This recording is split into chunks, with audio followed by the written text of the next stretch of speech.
Nangyayari dyan, ma'am, January 12, 2025. 6:30, may pasahero akong nadampot, Winston Hotel. Pagkanan ko ng EDSA, pagdating ko doon sa may banda Jollibee, kung makikita mo dyan, may mga bus station doon. Siyempre, ang mga sasakyan dyan, nag-uumpukan kasi may nagbababa, may nagsasakay. So ngayon, nasa harapan niya ako, bahagya akong kumakaliwa. Ito nasa likod siya. Ngayon, busina siya na busina. Tapos hanggat sa natapatan niya ako, binuksan ko konti yung salamin ko. Sabi ko, ano bang problema mo, sir? Bakit busina kayo na busina? Sagot naman ng pasahero niya, pasigaw, tabi ka, tumabi ka. Para bang naghahamon ng away. So ako wala lang kasi sa akin naman wala namang problema yung konting kitgitan eh. Diretso lang ako. Hanggat pagdating ko doon sa unahan, kinakat niya ako. Pagkat niya, unang bumaba yung pasahero. Tapos pagbaba, siyempre nakababa din yung salamin ko ng half. Sumuntok, 2 suntok. Wala lang ako. Nung pagbaba ng driver, binuksan yung pinto ko, sumipa. Suntok naman yung pasahero. So, ako ma'am, hindi naman sana ako mananakit ng tao kasi malaking kasalanan yan sa Diyos. Pero sa pagkakataon na yun, dumidilim na yung paningin ko. Kailangan ko na ipagtanggol yung sarili ko. So, ibig sabihin nito, dahil lang sa pagbubusina niya, tapos sinabihan ka nung pasahero nung kabila, itabi mo. Oh. Yun lang yung naging rason bakit may road rage na nangyari? Yun lang talaga, sir. Kung totoosin, sir, maliit na bagay yun, sir eh. Kasi kung nagkakaumpugan nga, hindi nga kami nagkakasundukan, nagkakaumpugan pas kalsada dyan eh. Bakit yung mga bagay na yun? Sa tingin ko, kung di lang siguro yun adik or nagsisiga-sigaan lang dyan eh. Yan pong bumaba, sir. Yan po yung, at doon na nga po. Kumbaga siya ang sumugod na, sir. Yes, ma'am, yung pasero yung bumaba una. Tapos, kayo po yan, nakahiga na po kayo. Hindi, ako yung, di kasi yan ang ma'am, yung video. Yung isang video, ma'am, hindi si kumpleto yan, ma'am eh. Yung isang video. Sino na po itong nakahiga? Yung driver ng ma'am, puti. Ito po talaga nangyari. Nasa daan po kami, nasa first lane po kami ng EDSA, katabi ng bus lane. Bumabay po kami papuntang Magallanes. Pagkatapos po namin sumapit bago magmalibay ng nagkagit-gitan po. Palusot po kami, bigla niya binlock yung daan namin. After po nun, yung sakay ko po, nagalit po yun. Sabi ko, nagmumula na ho silang dalawa nun. Nagbukas na po ng bintana yung driver sa kabila. Ganun din po din yung sakay ko. Tapos po, gagalit po sila pares. Inaawat ko na nga yung sakay ko. Sabi ko, tama na. Huwag na, patulan.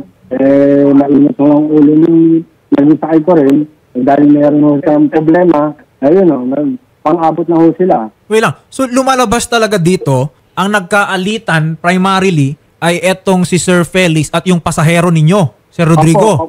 Opo. Sino po yung unang, let's say, sumuntok, kung ganon? Ay, hindi ko po nakita kasi nung bumaba po siya, sumunod lang ako.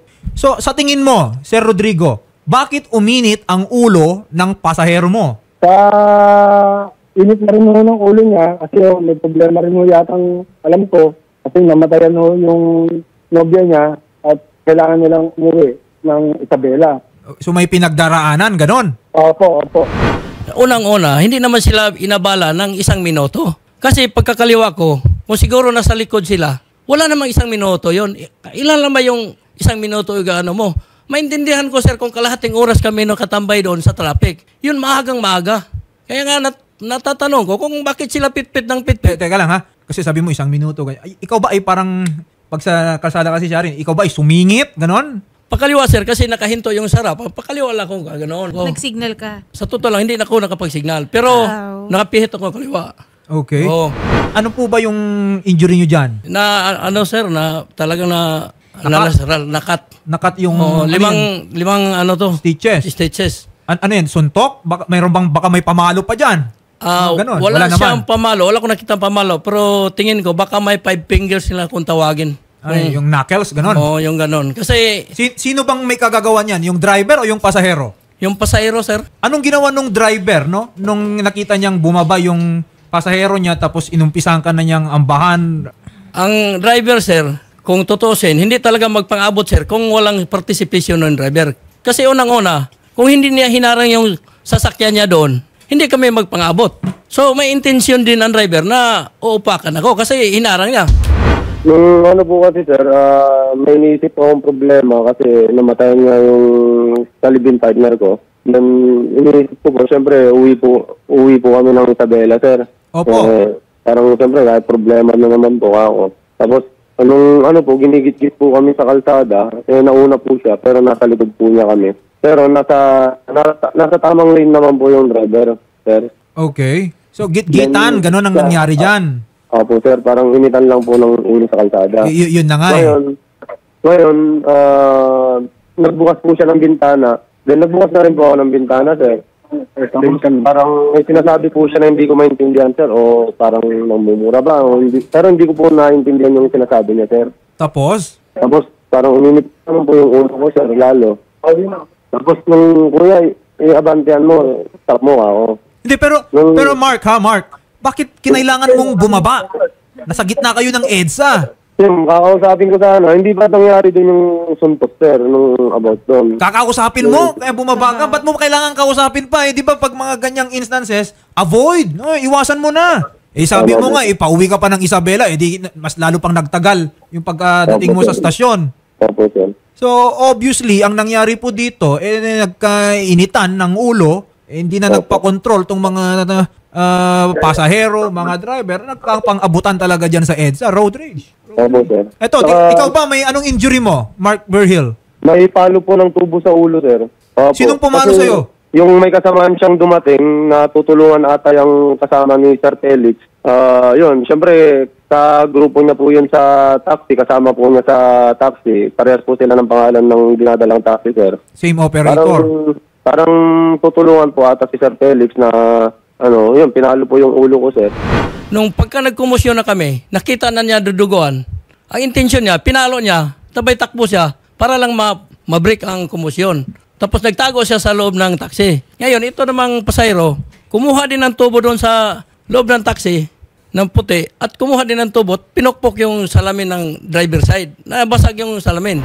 Attorney Mark, ano po ba yung usual na obligasyon ng ating mga common carriers, mga taxi drivers natin doon sa kalsada? Meron pong, bago po nga po ma-grant yung prangkisa nila, yung meron pong terms and conditions po na dapat sundin po yung operator. Yes. So, isa po dyan sa terms and conditions na yan, yung dapat mag-employ sila ng courteous and good moral characters na driver. Pangalawa po, meron din sa Joint Administrative Order number 2014-01 na nagsasabi na dapat hindi po mag-i-employ ng reckless, insolent, discourteous, and arrogant drivers yung operator para po yun nga may iwasan po yung mga ganong sitwasyon. And meron po tayong isa pang pinaka-importante na terms and conditions po na nagsasabi na dapat i-ensure ng operator yung safety at saka convenience ng pasahero. Public transportation services. Yes. Opo, ng mga pasahero. So, sa ganong sitwasyon po, sir, nakikita namin na baka may paglabag po sila doon, yung operator po. So, possible na, dahil sa pangyayari, possible na mag-i-issue kami ng show cause order. Para lumalabas, no? Parang may naging mga pagkukulang. Tama po ba, Attorney Mark? Opo, yes sir. Kasi po, nakasaad po yan doon sa terms and conditions nila. Attorney Mark, from the LTFRB, sana tingnan po natin tong ganitong insidente at mabigyan natin ng kaukulang notices or if there is any violation, bahala na po ang LTFRB pero sana tingnan po natin to. Yes sir. Opo sir, mag-i-issue po kami ng show cause order dyan sa mga involved na mga operators. Pareho pong may pagkukulang kasi malalagay po sa alanganin yung mga pasahero nila and paglabag po yan doon sa terms and conditions nila.